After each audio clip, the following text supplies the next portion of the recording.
Hello friends, in this video I will guide you through is Stripe safe to use and what you should know before using this payment platform for your business or online store. First, Stripe is considered very safe.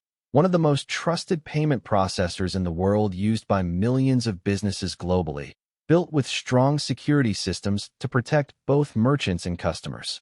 Stripe follows strict rules for handling card data safely, uses end-to-end encryption HTTPS TLS for all transactions, which protects data while it's being transferred online, and does not expose your raw card details to businesses. Stripe also uses secure token systems, so sensitive information is never shared directly. Has fraud detection with Stripe Radar, which analyzes billions of data points to block suspicious transactions and reduce fraud automatically, and offers strong account security features like two-factor authentication, pass keys and hardware security keys, login alerts, and access control.